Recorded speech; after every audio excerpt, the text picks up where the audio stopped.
Hey everybody, I want to talk about Joseph Smith's character.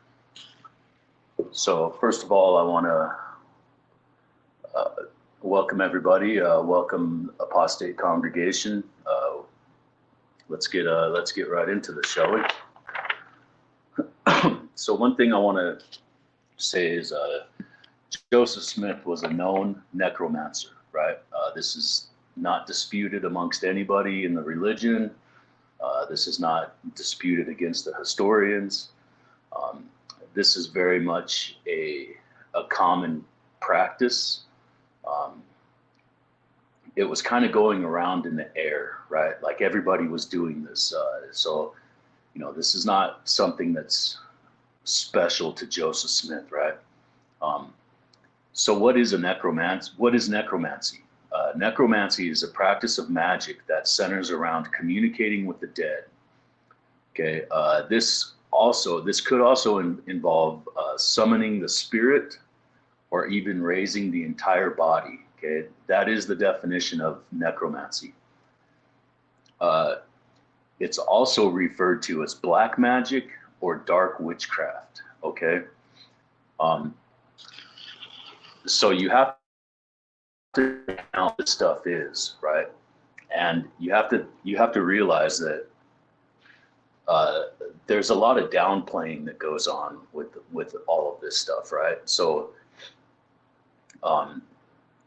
they try to say that Joseph Smith was an unlearned man, is the words they use. Unlearned. He was illiterate. All of this kind of stuff. So there's a lot of downplaying. But what they're not telling you is Joseph Smith had an uncle that worked at a college just down the street from where he lived at. It was, I think, like 9 miles away or something like that. His father wrote a couple of books. He was reading books. He was reading these books. So why would the church downplay this and like try to make him out to be like this complete idiot of a guy, right? If he's so stupid, right? If he's such a stupid guy that the church says he is, why are you following such a stupid guy, right? Why are you buying into this religion, right? This guy's stupid. He's an idiot, right? This is the church's own words, right? He's an unlearned man. Okay. You have to take you've got to take into account what's really going on here. Okay. A lot of downplaying. But I don't believe Joseph Smith was a stupid guy. I think he was a whole lot smarter than people give him credit for, especially the church. I mean, this is their own prophet, and they do nothing but talk mad shit about this guy, right? So that's a necromancer. That's what a necromancer is. So what involves necromancy? Okay, like divination is part of a necromantic practice. Now, when I say divination, I do not mean divining rods. Okay, divining rods is a part of divination, but it's not like if you talk to the church, they say, oh, he was into divination. He has his divining rod, divining rod. Get it? That's not what that is, right? The church is playing for you apostate congregation. They're playing you as fools. They're playing you for fools, because you don't know any better. That's don't look at outside sources, right? Why do you think they don't want you to look at these outside sources? Because you're going to find this stuff out. So what this is there's parchments that in my community chats, I've put pictures of these parchments, and the medallion that Joseph Smith was found with, that was found with Joseph Smith when he died. Okay. That there's also a picture of that in my community chats as well. So what are those? There's a bunch of signs and symbols on those parchments, and that parchment is called a layman, is what the parchment is. You might recognize that name from your from your Book of Mormon, layman, right? Layman and Lamuel, brothers of Nephi, right? So a layman is the paper that you use in, it's called Salonic magic. And all of those symbols and everything that are on those parchments and on that coin, those are Salonic magic symbols. They are also astrology and alchemy. You can look up all this stuff. You can look it up online. You can compare notes, right? Don't believe me. Do your own homework. This is why I don't put up these things on. This is why I don't put these things on the screen, right? Because I specifically want you to go find this stuff. I will point you in the right direction, and it's on you, to apostate congregation, to go out and seek this stuff, because I want you to look for this stuff, because while you're looking, you're going to find other stuff, right? And that's my whole point, is I want you to find this stuff. Okay, there's I spent a couple of weeks looking for the signs and symbols that are on those parchments and that are on that coin. And I really thought it was a different kind of magic. I thought it was something called Enochian magic. I really wanted it to be Enochian magic, because there's a whole lot of Enoch in the Book of Mormon, right? Book 1, the Watchers. That's all throughout the Book of Mormon. You can read the Book of Enoch and you can read the Book of Mormon, and you will see striking parallels with Enoch. So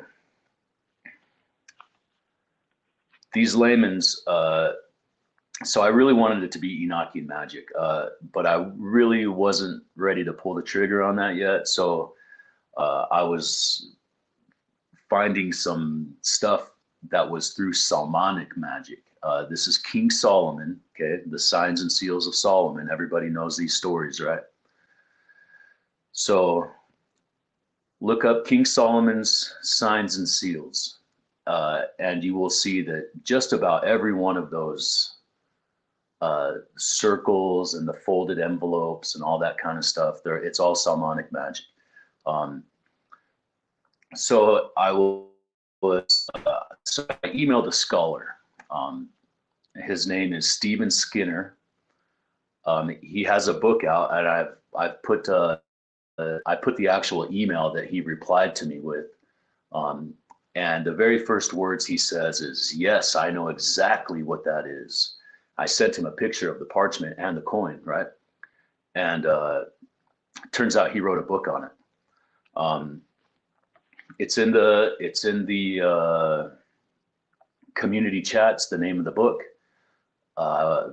Please go and look at that. And he explains everything on that parchment, what it's for, why it's there, what you use it for, the design, literally everything that's on that parchment he describes in his book. And then at the bottom, he has a picture, an actual picture of the parchment on the bottom of the page of his book, right?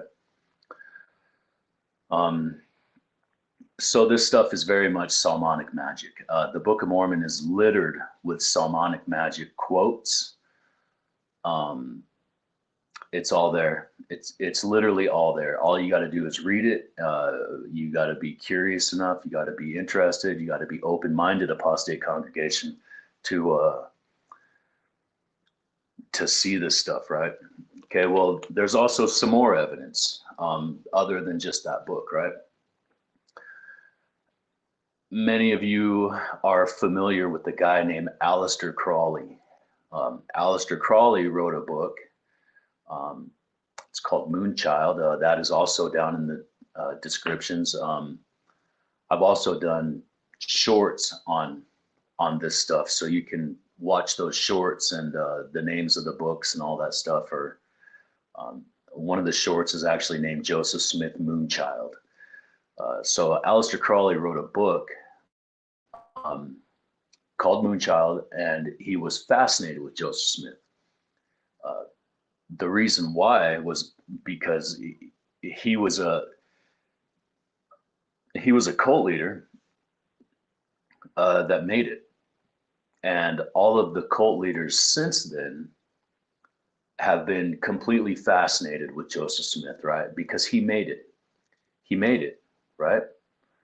So, well, what does that say about the religion as a whole, right? If you go into the temple, you'll see all this Salonic magic, signs and symbols, handshakes, all that kind of stuff, right? It's Salonic. There might be a little bit of Freemasonry in there, because Joseph Smith was actually a Freemason for like 2 or 3 years or something like that. So I have no doubts that he kind of lifted some stuff from there, obviously, right?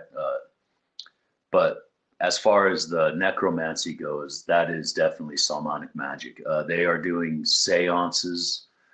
They're talking to spirits. They're talking to the dead. This is your religion. This is the basis of your religion, is Salonic magic. Look it up. Do some homework. Find out. Look for yourself. Find the stuff out. I know this is hard to hear for some of you. For those of you that don't know the ins and outs of Mormonism, there's a term, they're called TBMs, True Blue Mormons, okay? And TBMs are, the best way to describe them is the movie, I think it's called Despicable Me with Gru, where all of the minions are looking up at the claw and they're like, claw, claw. Okay, well, that's a TBM. In a nutshell, that is a TBM, and you cannot reach these people until they're ready, right? It's really kind of sad, but they've drank the Kool-Aid. They've really drank the Kool-Aid. They took a big dose of the Kool-Aid. But that's our job here, Apostate Congregation, is to change the subject. We're going to change the subject. We're going to change the way this is talked about. We're going to bring it out in the open, right? This stuff is not a secret anymore. With the advent of the internet and all these different books, and you can't escape information. Information is power, right? So take the power back. I'm tired of living in a place that if you're not a Mormon, you can't get a job, you can't get a place to live, you can't. I mean, you are in the state of Utah if you're not a Mormon, and that's just the cold hard facts. That's just the way it is. Okay. So, anyways, back to our discussion here. Salonic magic and Joseph Smith. So these guys are doing necromancy. They're doing seances. They're doing just all kinds of ludicrous stuff that is happening at the time, right? This is all in the air. It's in the zeitgeist of what's happening here, right? So Salonic magic is a big thing. I want to also recommend a couple of other books. There are, if you're interested in reading some Richard Carrier books, or Bart Ehrman has some good books. Joshua Bowen, Bowen, he's got some really fantastic books. There's also a lot of the Quran in the Bible. Ishmael, who is Ishmael? Right? Or I'm sorry, not the Bible, the Book of Mormon. There's also a lot of Quran in the Book of Mormon, right? If you look at Ishmael is in the Book of Mormon. Well, Ishmael is also the father of Muhammad, right? Ishmael is also in the Bible. So there's a lot of taking here from Joseph Smith. You got to remember, this guy's a con man. This is literally in his bag of tricks. Excuse me. This is literally in his bag of tricks, right? Doing all this stuff. If you remember, why did he leave Missouri, right? Him and Emma, they ripped everybody off and fled in the night, right? This guy is through and through. He knew what he was. There is literally so many things that you can talk about Joseph Smith about and his con aspects. So there's another person I want to talk about. His name is Joel Tiffany. Okay, so Joel Tiffany, he wrote a whole lot of books, and you can Google his name, look his name up. He wrote a whole bunch of books on the occults, right? In the 1800s, in the early 1800s, like 1811, 1810, these kinds of years, and they're all on the occults. Most of all of them are on the occults. So this guy was actually a friend of Joseph Smith's, and he was also a friend of Martin Harris. There's literal church documentation that Martin Harris would talk to Joel Tiffany. So why would these people be talking and hanging out and socializing with known occult members, right? You got to put two and two together here at some point. Okay, you have to realize that what your religion is literally a cult, right? What did Salonic magic turn into? Ask yourself that question. In today's world, what do we refer Salonic magic to? In today's world, it's called the Book of Satan. It literally is called the Book of Satan because Aleister Crowley was fascinated with Joseph Smith, right? Aleister Crowley wrote a book about Joseph Smith. And what was Aleister Crowley into? Look up Aleister Crowley and look up what he does, what he's into, what is he known for, okay? And you're going to be shocked. You will be literally shocked. You're worshiping Salonic magic. So what did Anton LaVey do with Aleister Crowley's work? Connect the dots, everybody. Come on, apostate congregation, use your brains. What did Aleister Crowley do? What did Antoine LaVey do with Aleister Crowley's works? He turned it into a book called the Book of Satan. And the Mormons are actually demons in the Book of Satan. Okay, I don't believe in the Book of Satan. I don't believe in Satanism. I don't believe in this kind of stuff. But nonetheless, this is information that's there. Okay, you don't have to believe in this stuff to look into it. I don't believe in the Book of Mormon. I don't believe in it at all. But I'm fascinated by it, that people can be so blinded by this stuff. What is the definition of faith? Look it up. Oh, wait. The definition of faith is to believe in something without evidence. You understand? To believe in something without evidence is the dictionary definition of the word faith.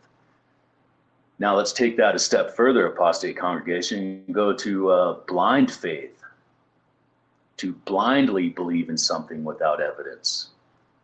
Okay? I mean, if that's all your salvation is worth, that you're not even willing to investigate, I mean, you're selling yourself short. You're selling yourself short. I encourage everybody to read the Book of Mormon, read the Bible, know what are in these books, know what you're being taught, right? Because the stories that you're being told in church are nothing at all of what is actually in these books. Start from page 1, word 1, sentence 1, and go all the way to the end. No skipping through, no jumping around, just page 1. Read it like a book.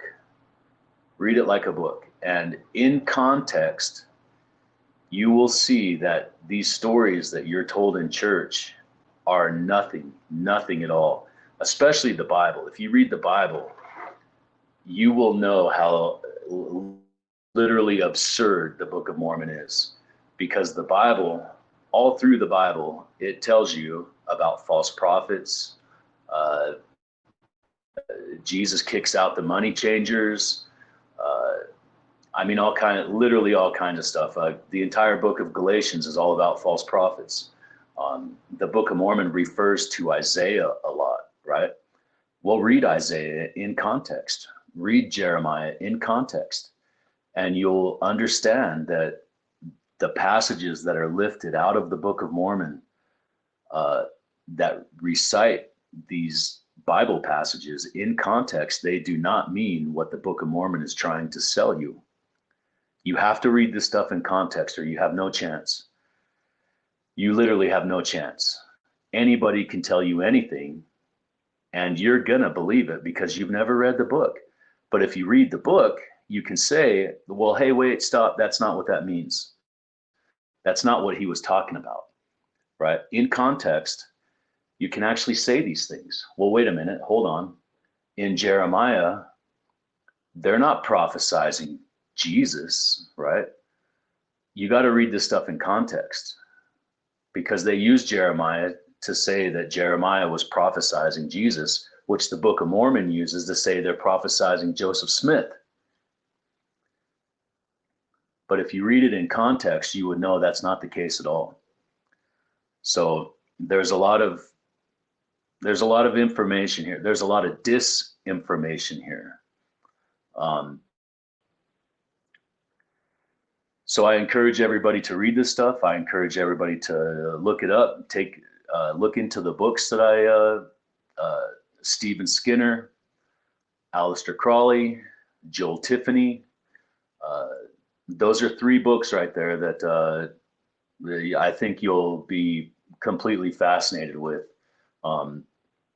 if you read these books, and you'll understand that Mormonism is Salonic magic.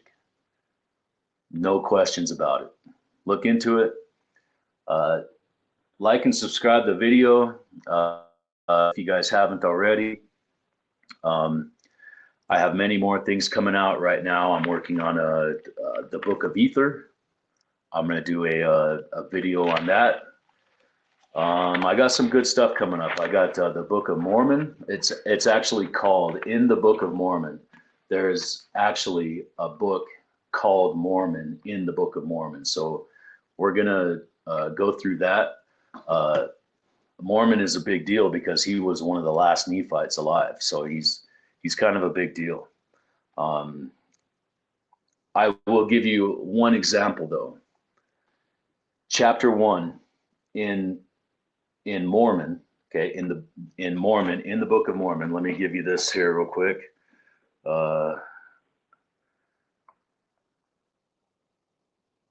Give me 1 second here to look this up.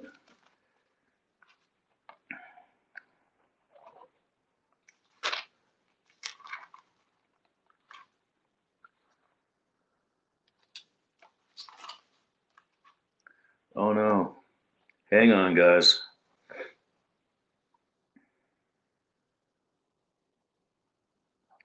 Okay, it's before Ether. I knew that. There we go. It's right after 3rd Nephi. Okay. The Book of Mormon. Okay, so this is Mormon in the Book of Mormon.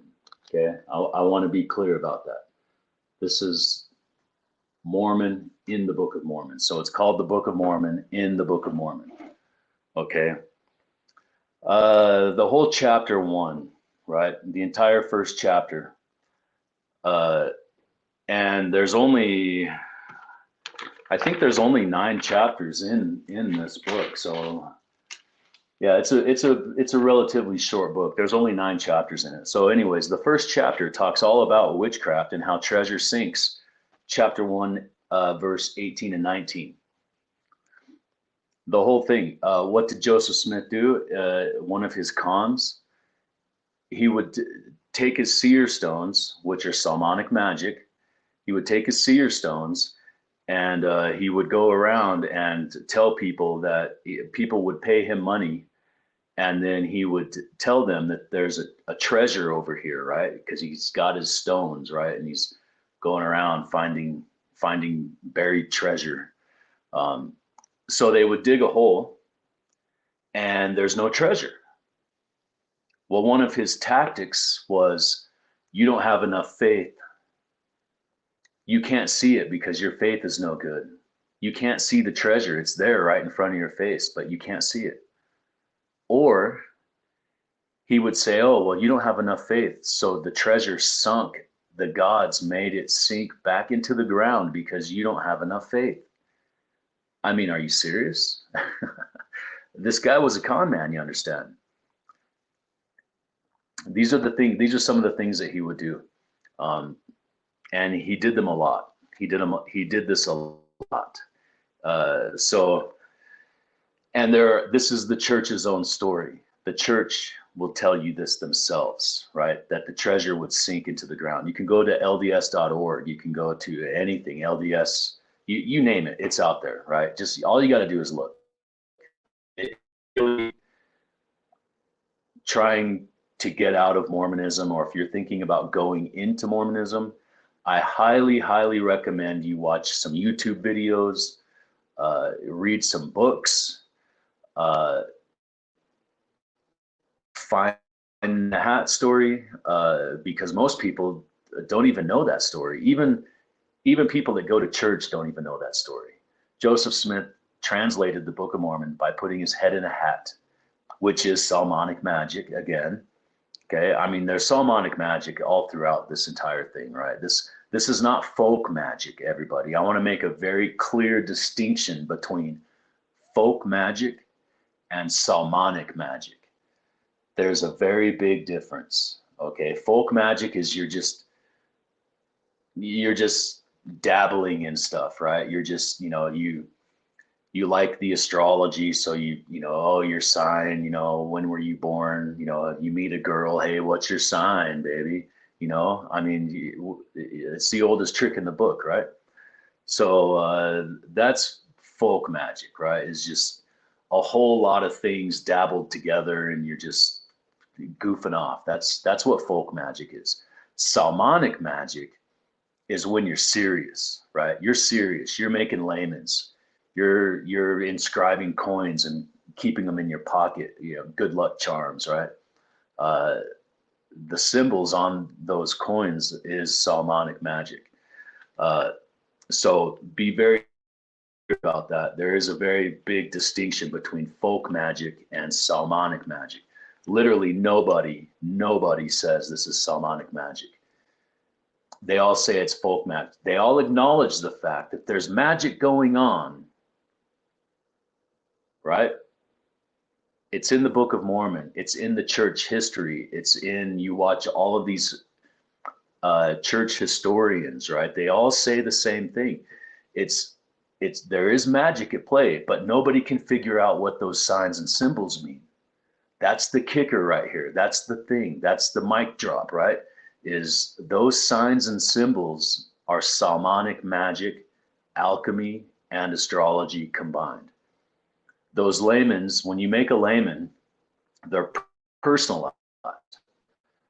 Okay, anybody that's into any of this kind of stuff will tell you that those layman's have specific signs and symbols on them, but from there, you personalize it. It's personalized, right? So a lot of that stuff that's on there is his own personal rites and rituals and sayings and chants and these kinds of things, right? That's what's on that paper. So All right, so I was going to end the video 10 minutes ago, but I kind of went off on a tangent. I'm kind of known for that, so I get a little tangent-centric, if you will, if that's even a word. I don't know, but anyways, like and subscribe to the channel. I just gave you a little taste of Mormon, the Book of Mormon. In the Book of Mormon, we're going to go into Esther. In the Book of Esther, we're going to talk about in the Book of Esther, we're going to talk about how they crossed the sea in 8 vessels that are in the length of a tree. And then how many people are in these 8 vessels that are the length of a tree. And it gets submerged underwater. So are they talking about a submarine here? A wooden submarine that they crossed from Israel all the way to the Americas? You tell me, apostate congregation. Stay tuned for the next video. Like and subscribe to the channel. And we're going to get pretty heavy into some hard-hitting stuff. Thank you.